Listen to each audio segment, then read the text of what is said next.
my second graders. We're going to read chapter 3 of My Father Finds the Island in My Father's Dragon. My father finds the island. My father hid in the hold for 6 days and nights. Twice he was nearly caught when the ship stopped to take on more cargo, but at last he heard a sailor say that the next port would be Cranberry and they'd be unloading the wheat there. My father knew that the sailors would send him home if they caught him, so he looked in his knapsack and took out a rubber band and an empty grain bag with the label saying Cranberry. The last moment my father got inside the bag, knapsack and all, folded the top of the bag inside and put the rubber band around the top. He didn't look just exactly like the other bags, but it was the best he could do. I wonder if he's on that one right there.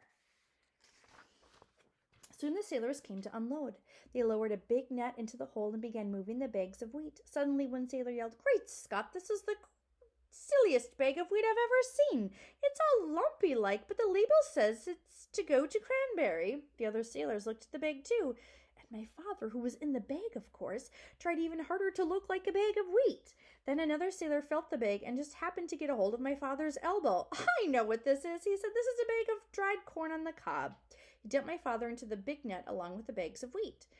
This all happened in the late afternoon, so late that the merchant of Cranberry who ordered the wheat didn't count his bags until the next morning. He was a very punctual man and never late for dinner.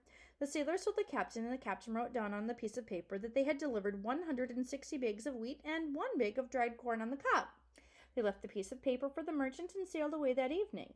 My father heard later that the merchant spent the whole next day counting and recounting the bags and feeling each one, trying to find the bag of dried corn on the cob.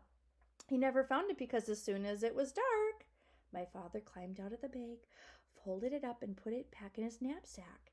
He walked along the shore to a nice sandy place and lay down to sleep. My father was very hungry when he woke up the next morning. Just as he was looking to see if he had anything left to eat, something hit him in the head. It was a tangerine. He had been sleeping right under a tree full of big, fat tangerines. And then he remembered that this was the island of Tangerina. Tangerine trees grew wild everywhere. My father picked as many as he had room for, which was 31, and started off to find Wild Island. He walked and walked and walked along the shore, looking for the rocks that joined the two islands. He walked all day, and once when he met a fisherman and asked him about Wild Island, the fisherman began to shake and couldn't talk for a long time. It scared him that much just thinking about it. Finally he said, "Many people have tried to explore Wild Island, but not one has come back alive. They think they were eaten by the wild animals." This didn't bother my father. He kept walking and slept on the beach that night. It was beautifully clear the next day, and way down the shore my father could see the long line of rocks leading out into the ocean, and way, way out at the end he could see a tiny patch of green. He quickly ate 7 tangerines and stared down the beach. It was almost dark when he came to the rocks, but there, way out in the ocean, was the patch of green. He sat down and rested a while, remembering that the cat had said, "If you can, go out on the island at night, because then the wild animals won't see you coming along the rocks, and you can hide when you get there." So my father picked 7 more tangerines, put on his black rubber boots, and waited for dark. It was a very black night, and my father could hardly see the rocks ahead of him. Sometimes they were quite high, and sometimes the waves almost covered them, and they were slippery and hard to walk on. Sometimes the rocks were far apart, and my father had to get a running start and leap from one to the next.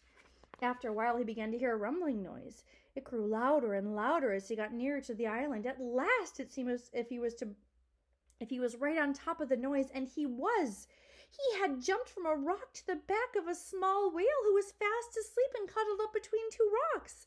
The whale was snoring and making more noise than a steam shovel, so it never heard my father say, "Oh, I didn't know that was you," and it never knew that my father had jumped on his back by mistake.